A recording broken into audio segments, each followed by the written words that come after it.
Perkenalkan, nama saya Rizky Adi, Prodi Teknik Elektro kelas 1, NIM 2002 0460 2007.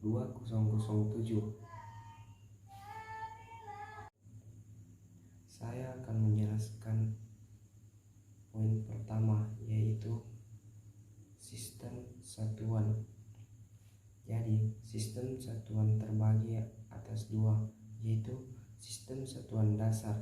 Sistem satuan dasar di dalam mekanika terdiri dari ukuran panjang, massa, dan waktu.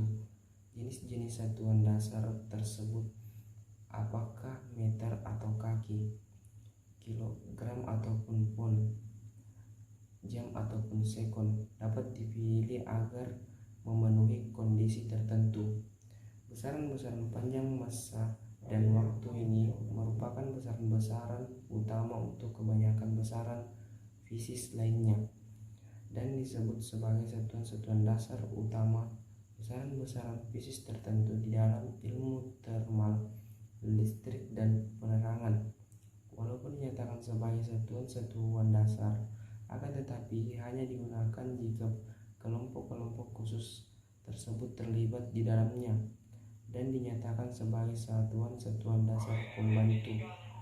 Dan berikutnya saya akan menjelaskan tentang satuan turunan.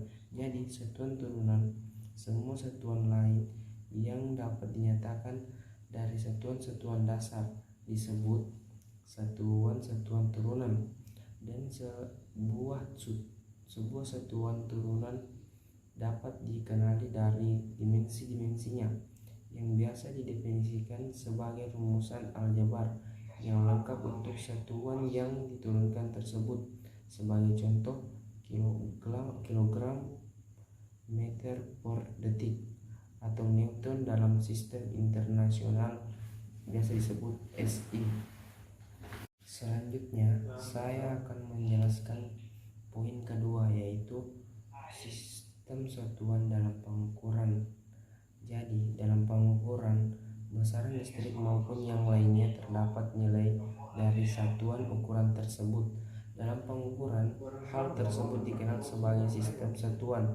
Sistem satuan dalam pengukuran dapat dibedakan menjadi dua jenis, yaitu sistem satuan dasar dan sistem satuan turunan.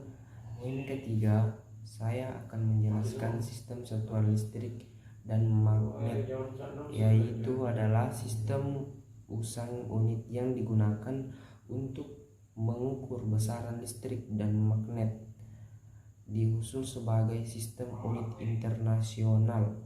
Jadi selanjutnya saya akan menjelaskan poin keempat, sistem satuan internasional.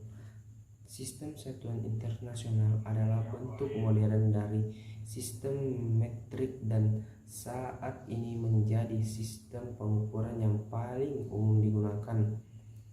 Sistem ini terdiri dari sebuah sistem satuan pengukuran yang koheren yang terpusat pada 7 satuan pokok, yaitu detik, meter, kilogram, ampere, kelvin, mol, dan kondela, beserta satu set berisi 20 awalan untuk nama dan simbol satuan yang dapat digunakan saat menentukan kelipatan dan pecahan satuan.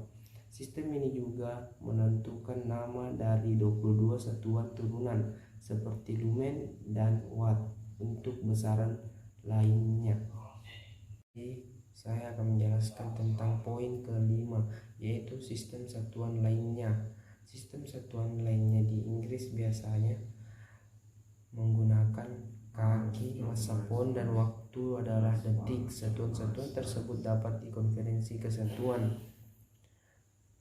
yang lebih tepatnya pada tabel berikut. Berikutnya saya akan menjelaskan poin ke-6, yaitu pengukuran satuan atau biasa disebut konferensi satuan.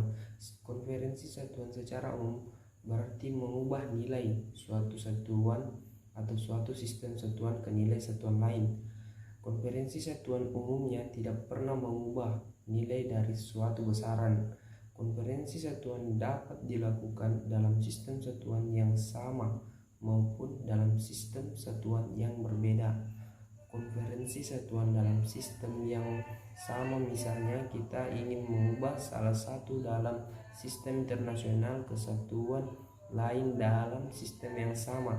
Dalam konferensi ini, mengubah satuan dapat menggunakan faktor konversi atau dengan bantuan tangga konversi. Konversi satuan dalam sistem satuan yang berbeda, maksudnya kita akan mengubah atau mengonversi nilai dari suatu sistem satuan tertentu ke sistem satuan yang lain. Misalnya dari sistem Inggris ke sistem satuan internasional, atau sebaliknya. Mengubah satuan seperti ini dapat dilakukan dengan menggunakan faktor konversi satuan. Sekian dan terima kasih.